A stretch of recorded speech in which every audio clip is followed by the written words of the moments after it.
28 फरवरी 2026 की रात middle east के आसमान में एक अजीब सी खामोशी थी।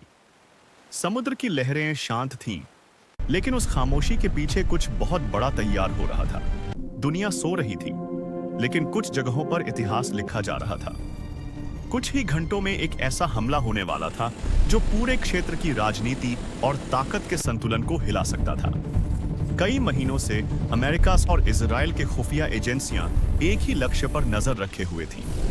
ईरान के वे ठिकाने जहां पर शक था कि परमाणु कार्यक्रम को तेजी से आगे बढ़ाया जा रहा है। सैटेलाइट तस्वीरें, साइबर निगरानी और गुप्त ऑपरेशनों के जरिए इन ठिकानों की हर गतिविधि पर नजर रखी जा रही थी। वॉशिंगटन और तेल अवीव में बंद कमरों के अंदर कई बैठकों का दौर चला। सवाल सिर्फ एक था, क्या ईरान के परमाणु कार्यक्रम को रोकने के लिए सीधा सैन्य हमला जरूरी हो चुका है? इजराइल लंबे समय से कहता रहा था कि अगर ईरान के पास परमाणु हथियार आ गए तो यह उसके अस्तित्व के लिए सबसे बड़ा खतरा होगा। दूसरी तरफ अमेरिका को भी डर था कि अगर ईरान परमाणु शक्ति बन गया तो मिडिल ईस्ट में हथियारों की नई दौड़ शुरू हो सकती है। और फिर फैसला हो गया। हमले की योजना बेहद गुप्त रखी गई।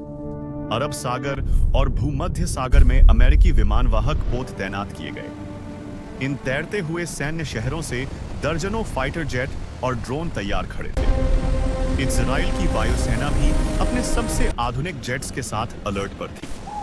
रात के करीब 2 बजे आसमान में अचानक हलचल शुरू हुई। स्टेल्थ फाइटर जेट्स अंधेरे को चीरते हुए ईरान की ओर बढ़ने लगे। इन विमानों को रडार से पकड़ना लगभग नामुमकिन था।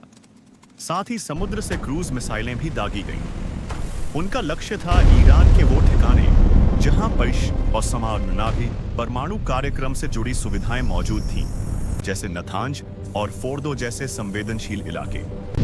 कुछ ही मिनटों में आसमान आग की लपटों से चमक उठा। धमाकों की आवाजों ने रात की खामोशी को तोड़ दिया।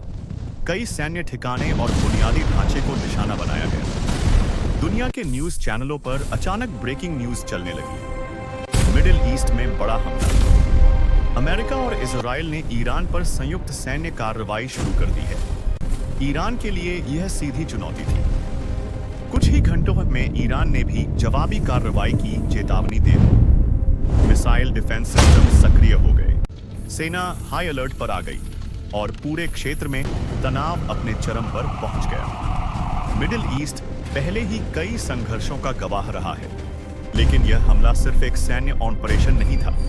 यह ताकत, डर और रणनीति का टकराव था। विशेषज्ञों का मानना था कि ऐसा कोई भी हमला पूरे क्षेत्र को एक बड़े युद्ध की तरफ धकेल सकता है, क्योंकि ईरान अकेला नहीं, उसके सहयोगी भी इस संघर्ष में शामिल हो सकते हैं। दुनिया भर के देश अब एक ही सवाल पूछ रहे थे, क्या यह सिर्फ एक सीमित हमला है या यह उस युद्ध की शुरुआत है जिसकी आहट कई सालों से सुनाई दे रही थी। मिडिल ईस्ट की रात अब पहले जैसी शांत नहीं रही थी। आसमान में उड़ते जेट, दूर से सुनाई देते धमाके और हर तरफ फैलती बेचैनी, यह सब बता रहे थे कि इतिहास का एक नया अध्याय लिखा जा रहा है। और जब ताकतवर देश आमने सामने खड़े होते हैं तो सवाल सिर्फ यह नहीं होता कि कौन जीतेगा।